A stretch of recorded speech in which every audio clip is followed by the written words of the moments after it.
Oke, Assalamualaikum warahmatullahi wabarakatuh. Bertemu lagi dengan tutor magang. Kali ini kita lanjutkan pembahasan tentang distribusi ya. Nah, kemarin kan kita sudah membahas tentang konsumsi dan produksi. Sekarang tinggal yang distribusi saja.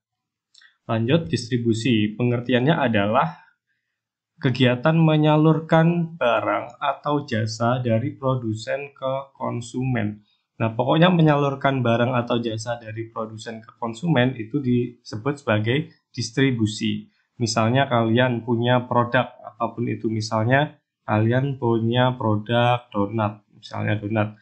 Nah, donat kalian ini akan bagaimana cara menyalurkannya? Apakah akan langsung kalian jual ke konsumen, misalnya, atau kalian titipkan ke kantin dulu, misal ke kantin baru dijual ke konsumen atau teman kalian, konsumen.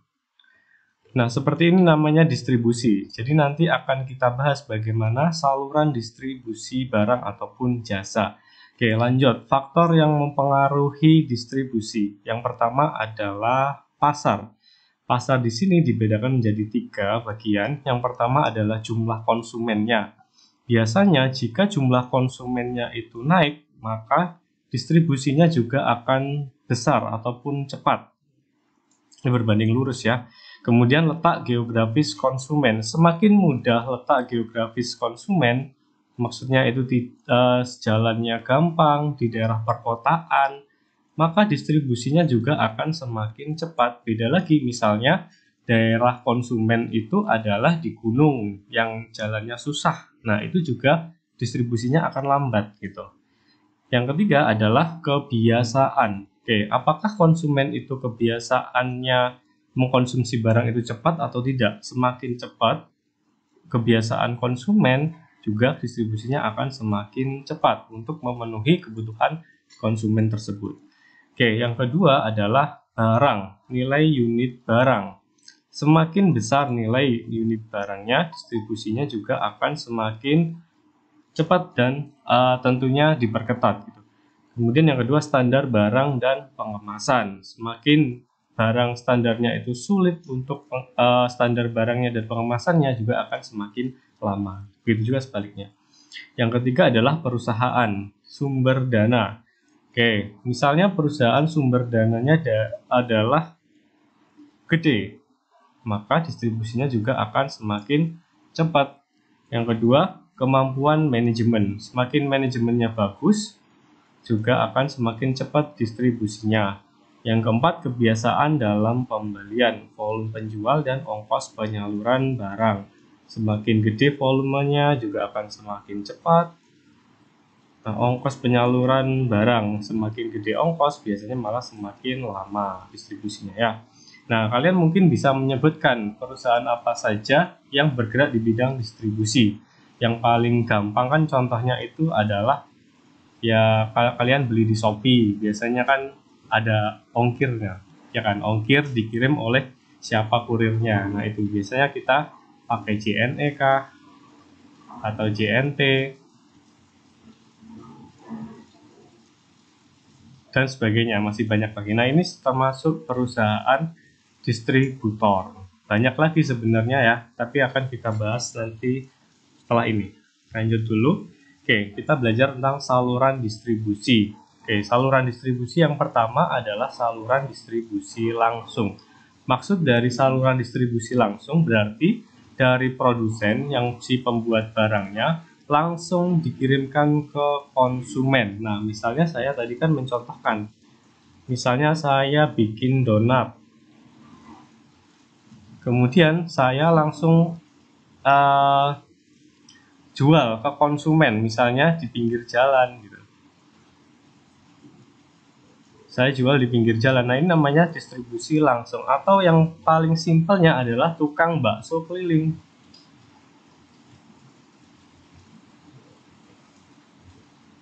Oke, tukang bakso keliling ini juga termasuk saluran distribusi langsung. Tukang baksonya bikin bakso, kemudian langsung diedarkan ke konsumen dengan cara keliling. Nah, namanya itu distribusi langsung, produsen ke konsumen. Nah, yang kedua adalah saluran distribusi semi langsung. Maksudnya semi langsung adalah berarti lewat perantara lagi, produsen ke pengecer dan langsung ke konsumen. Jadi ada pihak ketiganya, tidak langsung produsen ke konsumen tapi melewati pengecer. Oke, misalnya saya tadi kan sudah ngomong ya, saya jualan donat tapi tidak ada waktu untuk menjual langsung ke konsumen. Nah, saya mau titipkan ke kantin misalnya, kantin sekolah.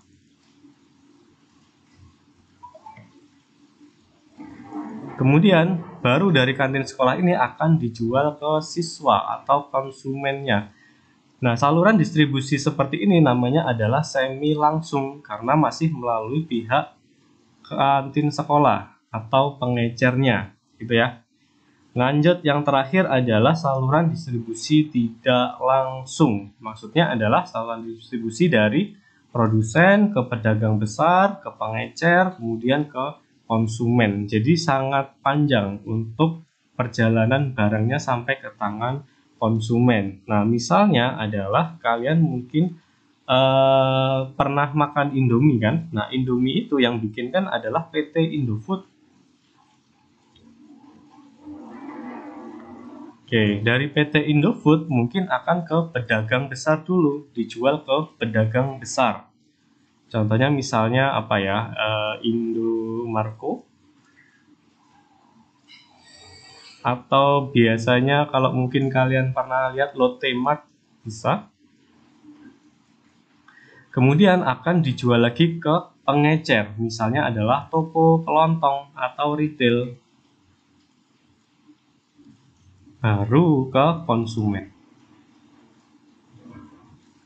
Nah, ini namanya saluran distribusi tidak langsung melalui produsen besar atau distributor, kemudian ke pengecer, retail, kemudian ke konsumen. Nah, apa pentingnya saluran distribusi ini? Sebenarnya sangat penting, selain menentukan harga, juga untuk menambah ekspansi wilayahnya. Gitu. Nah, misalnya di sini adalah donat ke konsumen atau distribusi langsung, tukang bakso keliling. Nah, berarti kan harganya tidak akan lebih mahal karena si tukang bakso itu sendiri yang akan keliling untuk menemukan konsumen. Misalnya HPP atau harga pokoknya. Harga pokok itu adalah HPP. Ya, HPP untuk pembuatan bakso 9.000. Kemudian langsung ke konsumen. Misalnya aja kan tukang baksonya butuh untung ya. Misalnya dijual jadi 10.000 misalnya. Nah, berarti untungnya si tukang bakso adalah 1.000. Nah, seperti ini. Kalau menggunakan distribusi langsung. Kemudian misalnya distribusi semi langsung, berarti nanti misalnya dari donat ke kantin sekolah, kemudian ke siswa. Donat yang HPP-nya atau harga pokoknya, biar produsen itu tidak rugi, misalnya 8.000. Kemudian dijual ke kantin sekolah menjadi 10.000 misalnya. Kemudian dijual lagi ke siswa menjadi 12.000. Nah, ini sama-sama saling menguntungkan. Pihak produsen donatnya untung dari selisih 8.000 dikurangi 10.000, jadi untungnya adalah 2.000. Kemudian kantin sekolah menjual ke siswa juga dinaikin lagi harganya, jadi 12.000, untung lagi juga 2.000. Nah, bagaimana jika saluran distribusinya adalah tidak langsung produsen ke pedagang besar, ke pengecer, kemudian ke konsumen? Nah, misalnya kalian beli Indomie ya, di tangan kalian itu mungkin harganya sudah sampai 3.500-an. Oke, 3.500-an, karena kita belinya satuan. Nah, sebenarnya mungkin dari PT Indofood sendiri, HPP-nya atau biaya produksi ya, HPP itu adalah biaya produksi. Biaya produksinya mungkin hanya 2.000 saja, mungkin. Oke, kemudian dijual ke Lotte misalnya jadi 2.500. Kemudian dijual ke toko retail jadi 3.000. Kemudian dijual ke konsumen jadi 3.500. Nah, ini kan untung semua ya. Misalnya saja untung 500-an semua. Nah, ini pentingnya saluran distribusi untuk menentukan harga konsumen nanti apakah mahal atau tidak. Kemudian untuk menentukan apakah barang kita yang kita jual itu memang lebih tepatnya pakai distribusi seperti apa. Kalau misalnya tahan lama, ya yang paling bagus ya antara 2 dan 3 ini. Tapi kalau seperti bakso ya paling bagus distribusi langsung karena itu tidak tahan lama gitu. Lanjut. Oke, distributor dapat kita bedakan menjadi 2 golongan, yaitu pedagang dan perantara khusus. Pedagang maksudnya adalah pihak yang membeli dan menjual barang kembali tanpa mengubah bentuk dan tanggung jawab sendiri. Pedagang dibedakan menjadi pedagang besar dan pedagang eceran atau retail. Pedagang besar nama lainnya grocer atau wholesaler, maksudnya adalah pedagang yang membeli barang dan menjualnya kembali kepada pedagang kecil. Pedagang besar selalu membeli dan menjual barang dalam partai besar ya. Nah, pedagang besar ini atau grosiran ini dia belinya langsung dalam skala besar, mungkin 1 truk langsung atau 2 truk. Kenapa dia belinya skala besar? Karena dia pengen untungnya lebih gede. Semakin banyak beli barangnya, maka biasanya akan dikasih harga murah oleh produsennya ataupun distributornya, dan itu akan dijual lagi ke retail ataupun toko kecil. Kemudian pedagang eceran atau retail adalah pedagang yang membeli barang dan menjual kembali kepada konsumen secara langsung. Pedagang eceran membeli barang dalam partai besar kemudian dijual kembali dalam partai kecil atau satuan. Ya benar. Misalnya yang di sini tadi pedagang besar adalah membelinya 1 truk ya. Indomie misalnya 1 truk. Kemudian yang retail ya nggak 1 truk, mungkin 1 pick up saja. Nah, dari 1 pick up ini akan diecerin sama si pedagang eceran. Boleh belinya nggak dalam satuan kardus atau karton, tapi hanya dalam satuan piece saja. 1, 2, dan seterusnya. Itu. Lanjut, ada perantara khusus. Nah, perantara khusus ada 4. Yang pertama adalah agen atau dealer. Agen adalah perantara pemasaran atas nama perusahaan menjualkan barang hasil produksi perusahaan tersebut di suatu daerah tertentu. Balas jasa yang diterima berupa pengurangan harga dan komisi. Ya, benar. Jadi agen itu adalah mereka yang menjualkan barang produsen tapi memakai nama brand produsen tersebut. Biasanya belinya juga dalam partai yang sangat besar dan khusus untuk menjualkan barang tersebut. Mungkin kalian pernah lihat untuk agen sendiri, agen LPG, Aqua, kemudian Miss Glow.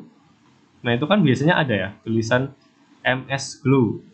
Agen resmi MS Glow, berarti dia membeli produknya MS Glow ini dalam skala besar dan sudah melalui persetujuan si pemilik produknya untuk menjualkan produk tersebut atas nama MS Glow-nya gitu.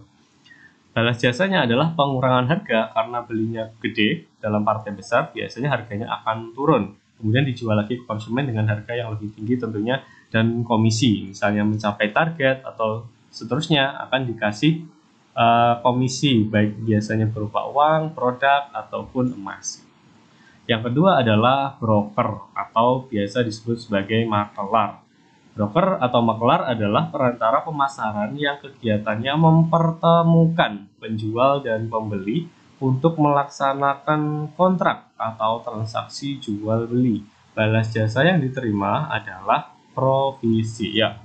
Makelar tanah mungkin ya, kalian pernah dengar makelar tanah, makelar apalagi mobil dan seterusnya. Nah, makelar ini sebenarnya dia tidak punya barangnya, tapi dia hanya mempertemukan saja. Misalnya saya mau jual rumah, harganya 1M. Nah, saya kesulitan tuh untuk mencari siapa yang mau membeli rumah saya. Maka saya bisa menghubungi broker ini atau makelarnya. Carikan dong, tolong carikan rumah saya ini dijual 1M. Mungkin ada yang minat. Nah, nanti si broker ini akan mencari atau makelarnya mencari orang yang mau membeli rumah saya. Kemudian ketika sudah terjadi transaksi jual beli antara saya dan si calon pembeli, jadi brokernya hanya mempertemukan saja, saya akan mengasih tips lah atau provisi kepada si broker tersebut atau makelarnya. Kemudian biasanya tips ini berupa harga jualnya, biasa persentase harga jual ataupun memang yang sudah disepakati gitu. Yang ketiga adalah komisioner. Komisioner adalah perantara pembelian dan penjualan atas nama dirinya sendiri dan bertanggung jawab atas dirinya sendiri. Balas jasa yang diterima disebut komisi ya. Nah, bedanya sama makelar, kalau komisioner ini sudah mengatasnamakan dirinya sendiri. Nah, sudah seperti punya barangnya itu sendiri dan bertanggung jawab atas dirinya sendiri. Jadi bukan hanya mempertemukan lagi, tapi dia sudah memiliki hak penuh untuk mengatur jual belinya. Nah, seperti itu. Kalau makelar kan enggak, cuma mempertemukan saja, kemudian transaksi atau nego-negoannya ya tergantung si penjual dan pembelinya. Gitu. Lanjut, nah komisi di sini biasanya dalam bentuk persentase dari penjualan. Gitu. Kemudian ada eksportir. Eksportir adalah pedagang yang melakukan aktivitasnya dengan menyalurkan barang ke luar negeri ya. Aktivitasnya namanya ekspor. Importir adalah pedagang yang melakukan aktivitasnya dengan menyalurkan barang dari luar negeri ke dalam negeri. Aktivitasnya namanya impor. Impor dari in artinya memasukkan barang, ekspor dari exit atau mengeluarkan barang.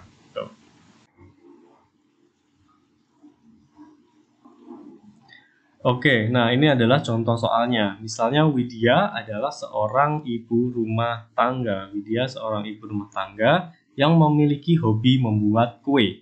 Yang memutuskan untuk memasarkan kue-kuenya ke beberapa toko kue di daerah Jakarta. Toko kue tersebut biasanya akan menjual kue buatan Widya 10% lebih mahal dari harga yang ditetapkan Widya. Berdasarkan informasi tersebut dapat disimpulkan bahwa saluran distribusi yang dipilih oleh Widya adalah saluran distribusi Oke.